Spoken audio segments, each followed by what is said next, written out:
Tästä ne pieni esittely 1898 rakennetuksesta, ulkorakennuksesta.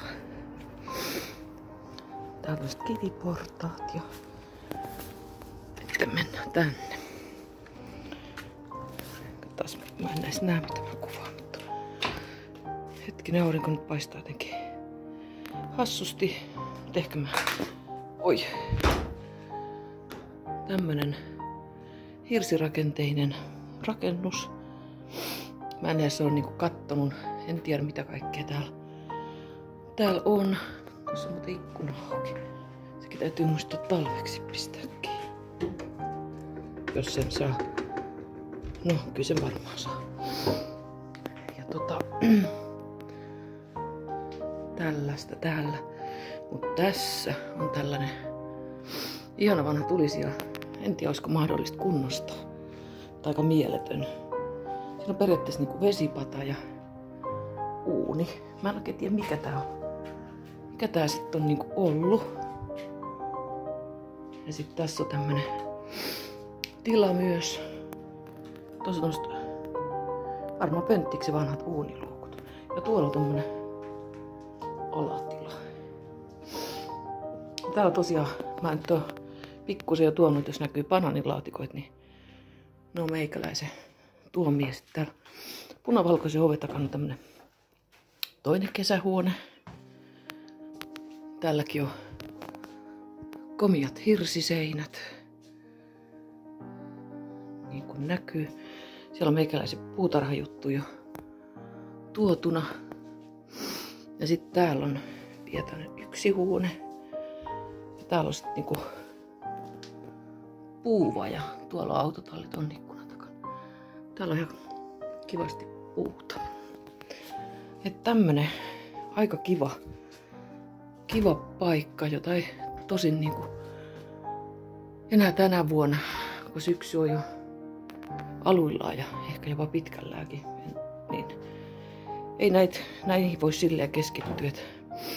Sitten on niinku asuinrakennuksen tiloihin ja siinä vähän pientä pintaremppaa ja semmoista, mutta tämmönen ihan minimaalinen pikku esittely tästä ulkorakennuksesta.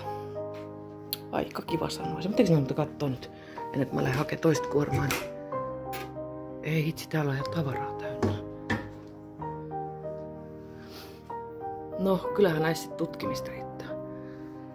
Tosiaankin, joo. Tuolla oli autotallissa niin vanha radiokin. Se oli semmonen tavallista pienempi. Vitsit, tää on ihana kaappi. Kyllä on sit hienoa, niin kun näitä alkaa joskus laittelee. Sitten vielä lisäksi puutarha ja asuintaloja. Sitten tuolla on yksi purettava talo ja siitä saa hyvä rakennusmateriaali. En ole päässyt vielä sinne heinikkoon katsoa, että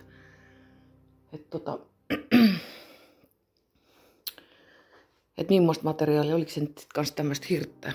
Siitähän saisi sitten rakennusmateriaalia vaikka kesäkeittiön tekemiseen tai jonkun pergolan tai minkä vaan.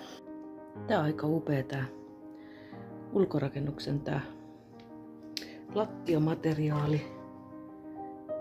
Ei oo ihan tämän vuosikymmenen niinku materiaali, mutta aika ihana tämmönen niinku mattokuvio niin sanotusti. Tässä ulkorakennuksen tässä ekashuoneessa niin on jännä, niin kun, että tavallaan sementti, mutta sitten siellä on tolle kivi joukossa. Vähän niin kuin mukulakivi lattia osilta. Ja siinä on tullut kukkanenkin, tai itse asiassa tulee tuolta oven välistä, se on nyt vaan taittunut. Mutta tämmönen, tästä sitten alkaa meikäläisen muuttoja. Ei tässä vaiheessa vielä sit mitään sen enempiä esittelyitä. Kiitos ja näkemiin, hei hei!